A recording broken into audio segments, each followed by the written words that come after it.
Understanding apps के part 1 में आपका स्वागत है। क्या आपने कभी अपने मोबाइल का इस्तेमाल सुबह उठने के लिए किया है?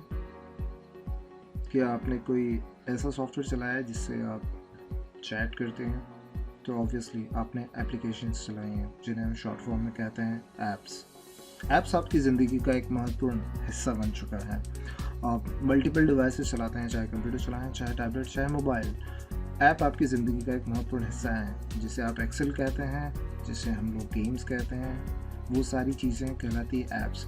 ऐप्स आप चाहे बस स्टैंड पे हों, चाहे घर में या किसी ऑफिस में, आपकी ज़िंदगी का वो महत्वपूर्ण हिस्सा है जिसके बिना आप अब नहीं रह सकते हैं। हम बात करते हैं जैसे मोबाइल ऐप्स की, मल्टीपल डिवाइसेस की।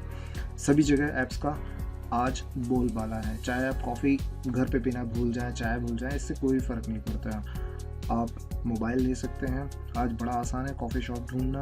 आप अपनी मोबाइल लोकेशन के अकॉर्डिंग बड़ी आसानी से पता लगा सकते हैं कि कहाँ पर कोई कॉफ़ी शॉप है और वहाँ जाकर आप कॉफ़ी पी सकते हैं। नाउ आप कोई वेब एप्लीकेशन यूज़ कर रहे हो, चाहे मल्टीपल किसी भी तरह की कोई एप्लीकेशन यूज़ कर रहे हो, आपका सामना कंप्यूटर पर जिन सॉफ्टवेयर से होता है उन्हें हम ऐप्स कहते हैं। आप चाहे स्काइप पर चैट करें या कहीं और, हर जगह आपको एक ही चीज़ मिलेगी, वो है ऐप।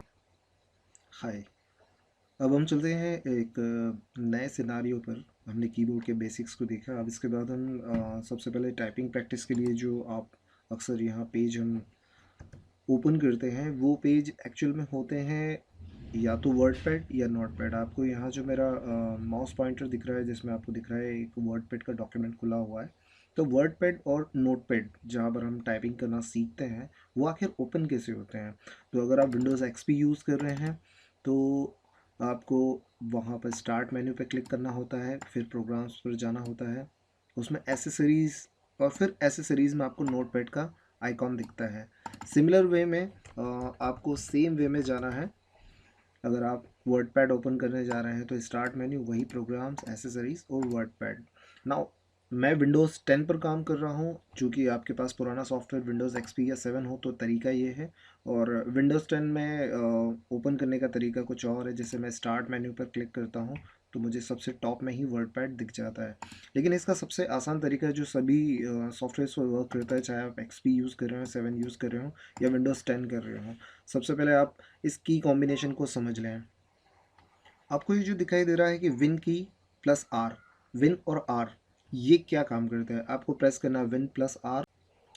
तो विन की और आर प्रेस करने से आपके सामने एक डायलॉग बॉक्स ओपन होता है, और यहाँ जो भी आप सॉफ्टवेयर ओपन करना चाहते हैं, जैसे अभी आपको वर्ड पैड ओपन करना है, तो जैसे मैंने पहले टाइप कर रखा था इस वजह से वर्ड पैड दिखाई दे रहा था, तो आप वर्ड पैड टाइप करें और सिंपली इंटर की प्रेस कर दें या फिर ओके करें, तो आपका जो सॉफ्टवेयर है वो वर्ड पैड इस रूप में खुल जाएगा। इन ए सिमिलर वे अगर आप नोटपैड भी ओपन करना चाहते हैं तो वही प्रक्रिया है, विन प्लस आर दबाइए, ये सबसे बेस्ट शॉर्टकट है। आप यहाँ पे पूरी सही स्पेलिंग टाइप कीजिए, कभी भी इसमें स्पेस नहीं देते हैं। नोटपैड एक सिंगल वर्ड है, वर्ड पैड भी एक सिंगल वर्ड है, आपको सही टाइप करना है। आप ओके करेंगे तो इस तरह से आपको नोटपैड भी ओपन होता हुआ यहाँ दिख जाएगा। तो इस तरह से हमारे पास दो सॉफ्टवेयर हो गए, ये रहा एक वर्ड पैड और यही हमारे पास नोटपैड है। तो आपने विन प्लस आर का उपयोग देखा।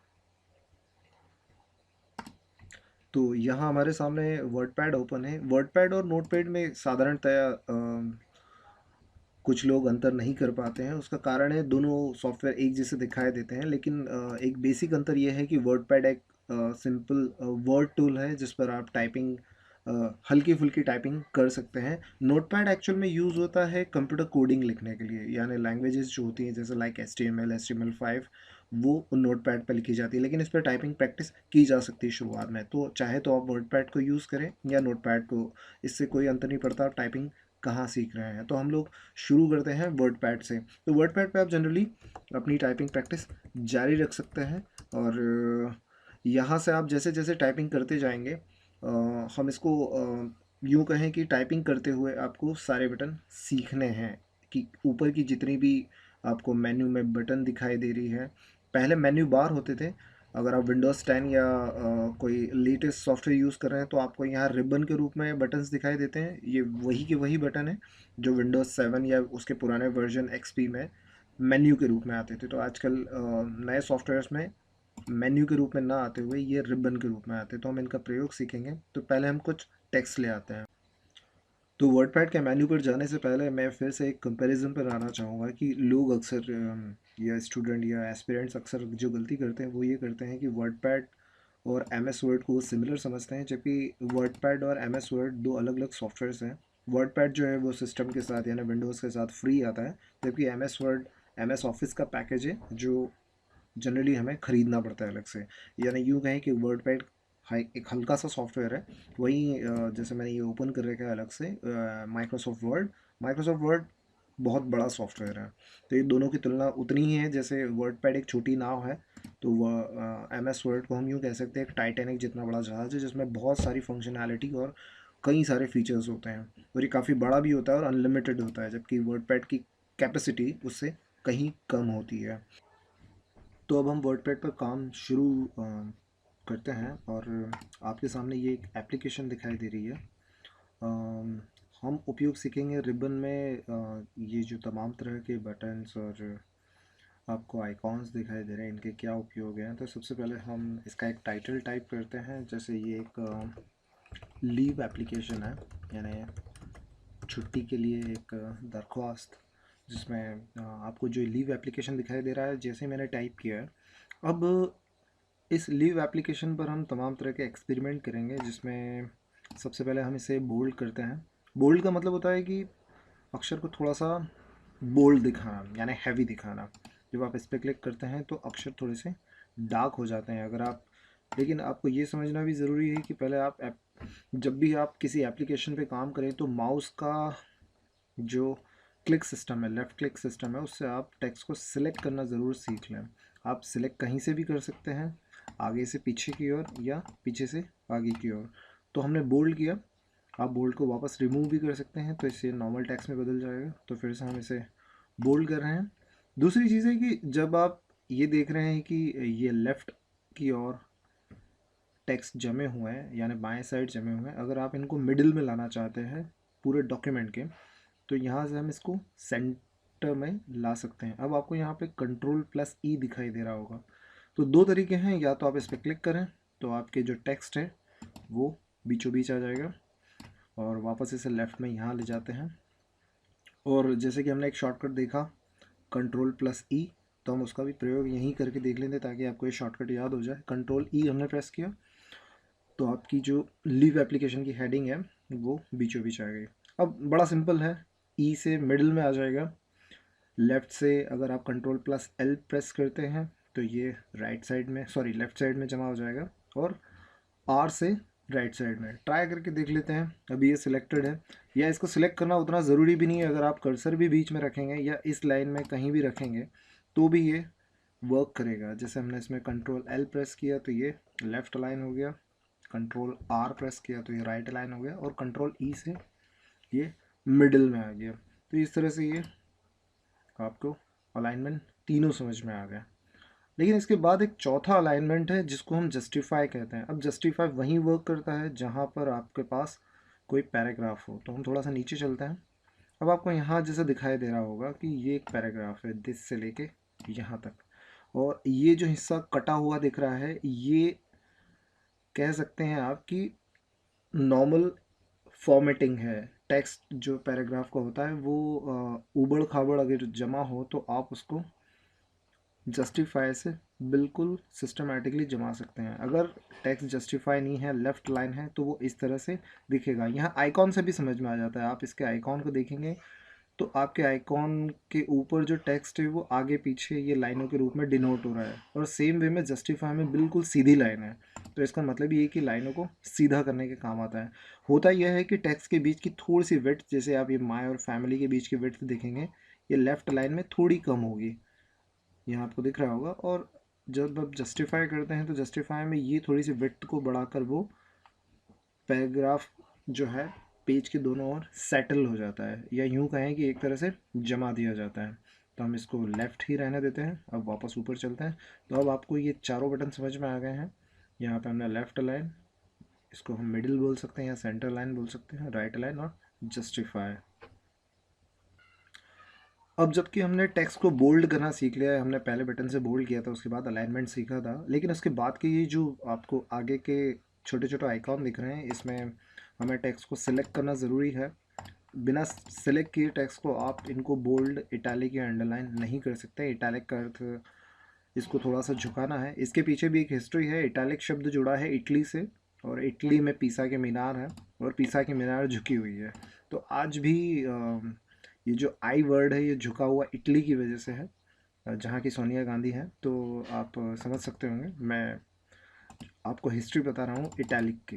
तो इटैलिक इस तरह से झुका हुआ है राइट साइड में, इसी ऐसे की ऐसी पीसा की मीनार भी इटली की झुकी हुई है। इसको आप नॉर्मल कर सकते हैं, वापस क्लिक करके टेक्स्ट सीधे हो जाएंगे। अंडरलाइन भी इसी तरह वर्क करता है, आप टेक्स्ट को अंडरलाइन कर सकते हैं। यहाँ ये बात ध्यान देने लायक है कि अगर आपने ज़रूरत से ज़्यादा स्पेस दी है तो अंडरलाइन आगे जा सकती है, आप उसको बैक स्पेस से मिटा सकते हैं। और यहाँ पर अगर आप स्पेस देंगे तो ये अंडरलाइन इसके साथ ही टिकी रहेगी। नाउ अंडरलाइन को हटाया भी जा सकता है, आपको वही तरीका अपनाना है। आपको सेलेक्ट करना है, आप अंडरलाइन हटा दें, इसको इटैलिक को सीधा कर दें, तो ये इटली से वापस ये आ जाएगा। देन इसके बाद और आगे चलते हैं। अब हम देखेंगे कि हमें टेक्स्ट जो है लीव एप्लीकेशन का वो छोटा दिखाई दे रहा है, क्योंकि वो थोड़ा सा बड़ा होना चाहिए, क्योंकि वो हेडिंग है। तो हेडिंग को बड़ा करने के लिए हम इसको सिलेक्ट कर लेंगे, और ये है हमारा फॉन्ट साइज़, टेक्स्ट उसका साइज़।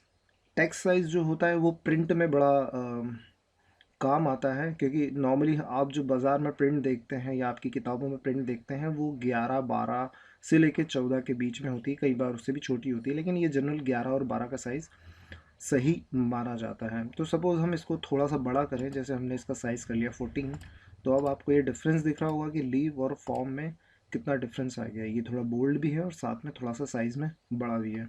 तो जब आप इस पर कर्सर ले जाएंगे तो आपको साइज़ बड़ा हुआ दिखेगा, अगर आप फॉर्म पे लाएंगे तो आपको छोटा दिखेगा। तो ये सिंपल है, आपको सिर्फ टेक्स्ट को सिलेक्ट करना है और फॉन्ट अपने हिसाब से, साइज़ के हिसाब से देखना है कि कितना बड़ा होगा। तो हमने बोल्ड, इटैलिक, अंडरलाइन के बाद, अलाइनमेंट के बाद थोड़ा सा और आगे चलते हुए फ़ॉन्ट साइज़ इंक्रीज़ करना देखा। फ़ॉन्ट साइज़ इंक्रीज़ के अलावा आप फ़ॉन्ट साइज़ को दो तरीक़ों से और इंक्रीज़ और डिक्रीज़ कर सकते हैं, वो यहाँ पर है।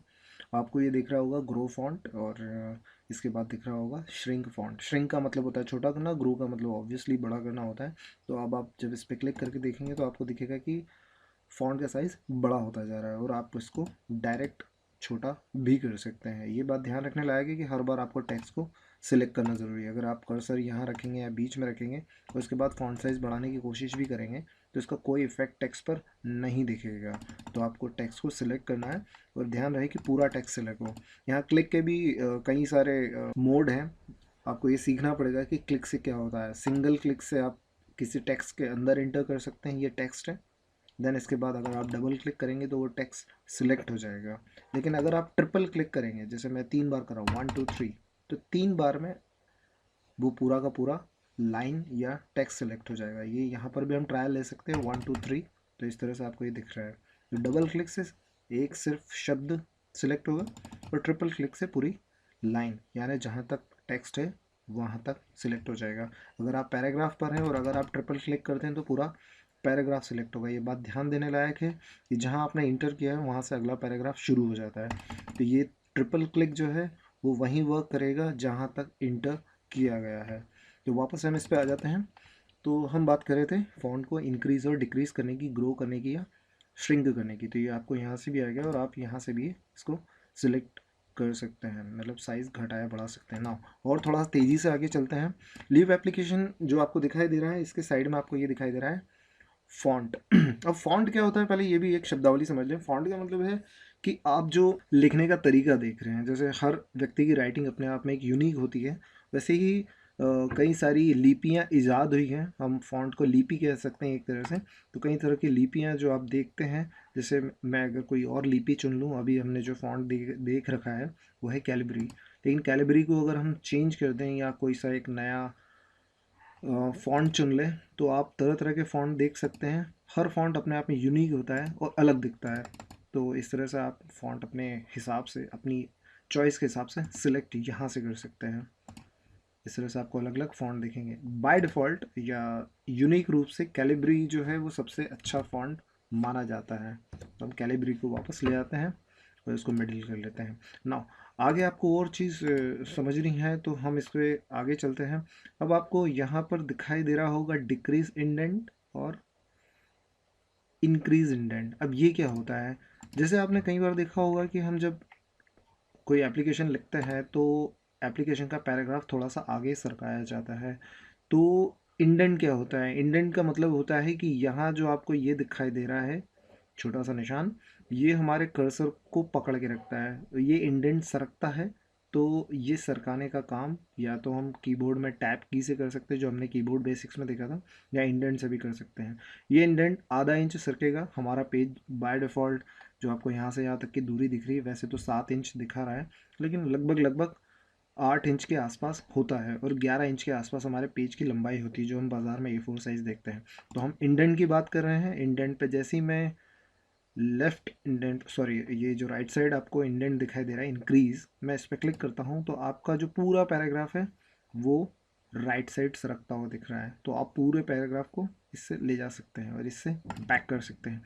जैसे कि आप देख रहे हैं कि अगर मैं टैप प्रेस कर रहा हूँ तो आपकी फर्स्ट लाइन ही जंप करके आगे की ओर जाती है। लेकिन अगर ऐसा ना करके अगर हम इंक्रीज इंडेंट को ले जाते हैं तो उससे पूरा पैराग्राफ सरक जाता है। इस तरह से आप पैराग्राफ को जल्दी से अपने हिसाब से जमा सकते हैं। ये तरीका होता है। और ये भी हो सकता है कि आप तीनों को एक साथ सिलेक्ट कर लें और आप उनके इंडेंट को डिक्रीज कर दें। तो इस तरह से आपके अंडरस्टैंडिंग ऐप्स का पहला पार्ट यहीं ख़त्म होता है, और सेकंड पार्ट के लिए हम बहुत जल्द आगे बढ़ेंगे। Thank you.